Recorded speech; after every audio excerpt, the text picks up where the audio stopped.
Hello and welcome, I am Arumba. Thank you for joining me. I'm ready for a new CK2 series. I don't know about you, but we're going to do it. I'm very excited about doing this because I think it's going to make for a very good transition into an EU4 conversion game. So, if you've been watching the channel for a long time, you probably know that I've never played as the Byzantine Empire, and that will all change starting today. However, I am going to do my best to butcher history and make all kinds of problems and just mess everything up. And the goal is going to be to restore the Roman Empire after starting as a lowly count on hard difficulty. Actually, should we do hard or not? Hard gives a very large bonus to income that's kind of uncharacteristic. Gives a 20% increase to national tax modifier. We'll just play on normal. I mean, it's still going to be challenging even on normal. That is some funky spinning right there. Okay, so we're going to play as a count. We're going to use the ruler designer. I don't really care who we pick. Let's just pick any old count. We don't want to start on an island, though. Let's take this guy. Chalkidi, I don't know. And we're going to do ruler designer. And here's where I'm going to begin messing things up. Are you excited for this? Our dynasty is going to be Caesar. Because when I was looking up some of the Roman characters and stuff, I think everyone knows about Gaius Julius Caesar. I hope I understand it properly, and Caesar is a proper last name. I don't really know. But we're going to be Arumba Caesar, and we are, Arumba, first of his name. We'll do Greek. We're going to stay as Orthodox. There is the option to do the Hellenic religion, which is it's considered a reformed pagan. They believe in Mars and Jupiter and all that. But we're not going to do that. We're just going to stay as an Orthodox, as we're supposed to be. We shall play as a sneaky little guy at first, because that's what you typically need to do when you're playing as a single count. It's very important that you kill a lot of people. And then from there we're going to pick a few negative traits, such as, possessed, lunatic, probably not a good idea. We'll take wounded, because I always do. And how about a lisp? Lisps. No, we're not going to do that. We could be ugly. Dwarf. Slow is not enough. No, not acceptable. Not even close. Celibate, of course not. Weak.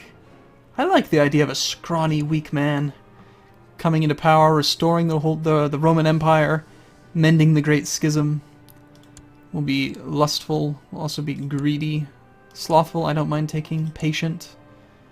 And what else could we take? Shy? No. Content? No. Content really limits our options when it comes to murdering people. Cynical, though, yes. Cruel, definitely. And I think we're good from there. So, now we're going to take the rest of our points and we're going to kind of spread them out. Be a very, very good starting character. It's kind of crazy, actually. We'll bump up our health a bit just because this guy is going to be damn near immortal. He's Arumba! Arumba Caesar, first of his name. I mean, he's got to be an immortal man. And the weakness, he's got -1 health from being weak. So it's important that we offset that. I don't want him to be 28 though, so we'll go even higher on the health. We shall go down a little bit on all this.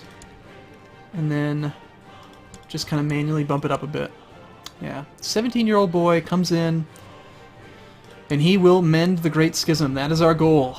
So let's see how we can do. Now, I've been playing a lot of Europa Universalis IV, and what I want to do is I want to expand this into a EU4 playthrough. So we're going to export this game when we're finished. First thing we need to do is choose an ambition. Getting married makes a lot of sense. I am playing with two mods. I always like to mention those. I'm playing with a mod called NBRT, stands for New Borders, Rivers, and Textures. You'll notice that these little tiny borders are very clean and pretty. The rivers also look slightly different, and it doesn't affect the checksum. And I'm also playing with my keyboard shortcuts mod, which allows me to use ZXCVB to do lots of stuff very quickly. So you'll probably see me play pretty quick. Okay, so first things first is we are going to need to improve relations with our own vassals, get them to like us. We need to train troops in our sole territory, collect taxes in our sole territory. Study technology in our own person's land is fine, whatever. Go study technology. I don't expect people to actually plot against us yet. And improve religious relations with our own guy. Next, we need to get a wifey. Now, It's going to be pretty easy, I think, to get the Caesar family onto the throne of the Byzantine Empire. It's not very difficult to do, really. We could start off actually immediately gunning for it if he's got any kids, like this 5-year-old princess. We could arrange a betrothal, most likely. The AI can apparently count Arumba is too lowly. Bastard, how dare you. We're going to have to set our sights on that a little bit later, I think. For now, we will choose... Let's go ahead and marry for an alliance. This is a Welsh girl, though. I like that icon, though. An Italian. Let's stick within Greece.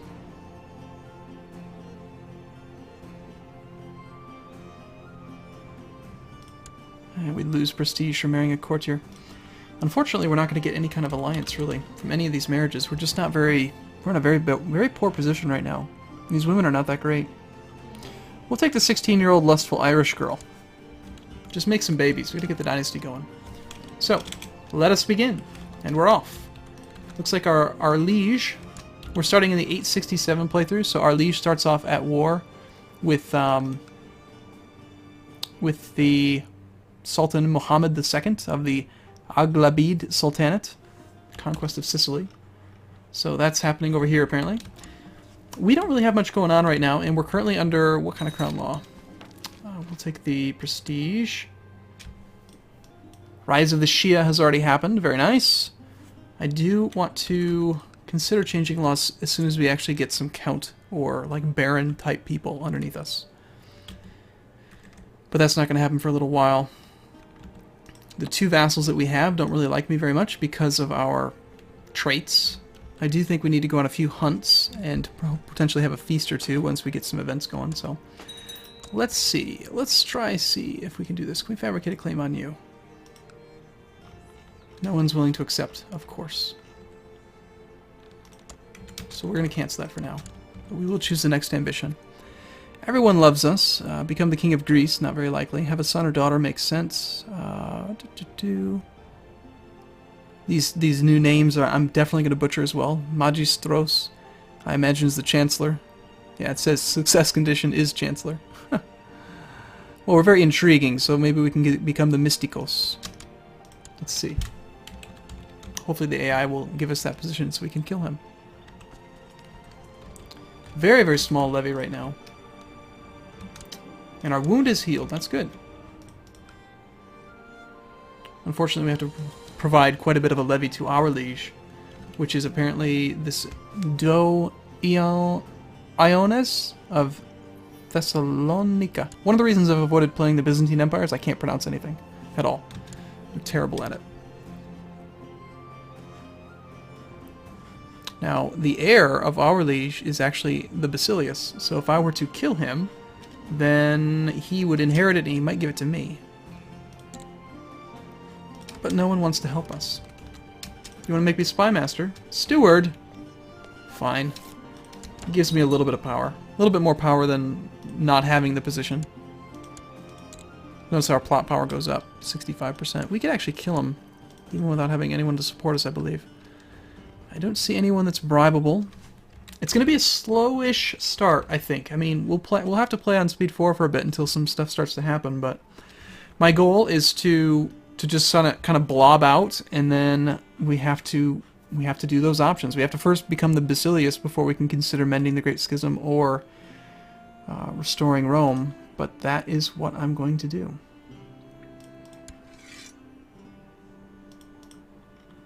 And of course, we're going to have some interesting things to contest with. Magyars no more, so they've already created Hungary.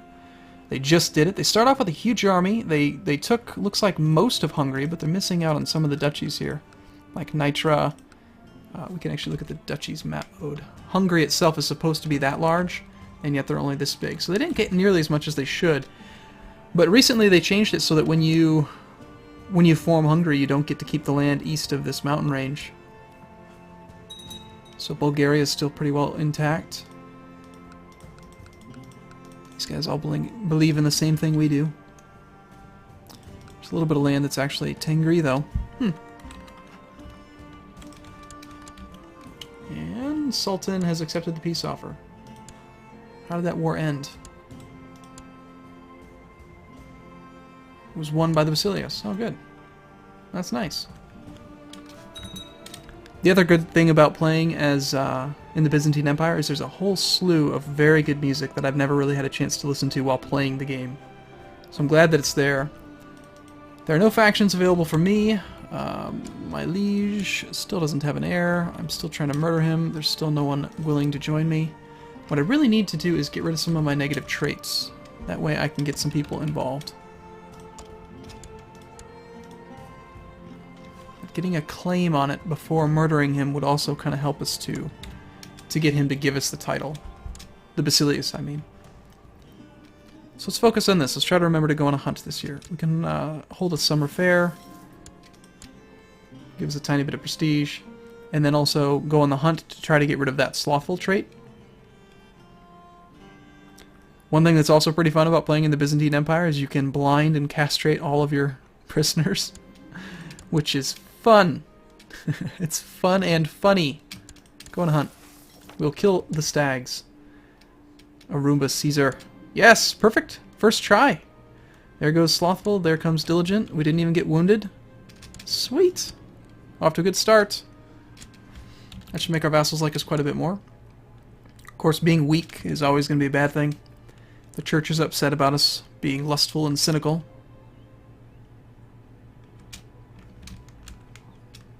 But that might change things. That might change the way that people feel about plotting against this guy. Nope, not really. What about fabricating a claim? Are you willing to join that now? Unfortunately, no. Wait a minute, wait a minute. I'm seeing some people here. That guy's, he's actually bribable. We got one guy on board. We can start plotting. In order to do that, we would need 3 or 5, though, so not likely going to happen. But that makes me wonder if there are bribable people to murder him. Of course not. I need to kill people. My fingers are itching. I need to kill. It's very important. Must happen. Perhaps if we hold the feast. We'll do that this year. It feels good to be playing CK2 again. I'm excited about this. So, and look at that. Hungary's already expanded. Now, Hungary's going to have a huge troop count. They get a whole bunch of extra men when they form. They have 25,000 men. And there's no way this could support 25,000 troops. Not in the year 869. But they get these event spawn troops, like 10 to 20,000, that they can use to expand. So they'll probably take all of de jure Hungary. They'll probably start attacking Great Moravia soon if they're not already. They are doing the, yeah, they're attacking it right now. The second Hungarian invasion of Hungary, attacking Great Moravia. So they'll likely continue to blob out and become all of Hungary. And until those event spawn troops end up dying, they'll continue to do that. I don't think there's anything else I need to try to get rid of with the hunt, but a feast is definitely a good option.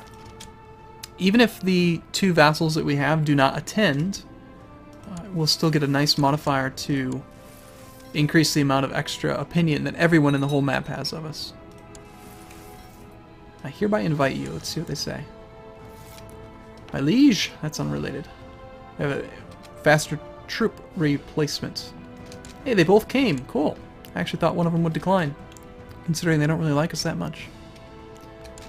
And they didn't say a thing. The last of the guests had returned home. But we gained 5 diplomacy and 5 general opinion. We also gain 2 diplomacy and 2 general opinion for paying for some performers. And apparently my opinion of the mayor goes down. He's insulted me. What an asshole. New ambition. Exalted among men is a nice idea. Although having a son, I think we should do that. And now, let's see. Alright, unfortunately my liege has an heir. So if I kill him, she'll become in charge, but then we could kill her and she'll be easy to kill. So let's just see if anyone's bribable again. No, not yet. What about now that we have the feast effects? How many people could we bribe? 1? Still just, there's 2 now. If we got one more, then we'd have a 60% chance of successfully fabricating a claim on the duchy. Meanwhile, this duchy itself, Thessalonica, is a 3-county duchy, and we're not allowed to attack anyone. As an Orthodox, we can't just attack our neighbors. Apparently we can attack down here, though. We actually are allowed to do a holy war. Interesting. Got a Sunni down here. Well, I'm curious. We've got 340, roughly, and 5 boats. We could actually get down there. How many men do you have? Alright, well, with a little bit of some mercenaries, we could probably take that. Okay, well, I'm going to take a break here and kind of contemplate that a little bit more, and perhaps we'll go on the offensive and just start attacking in holy wars until we can get enough power to start kind of tearing apart the Byzantine Empire. So thank you so much for watching. See you again soon.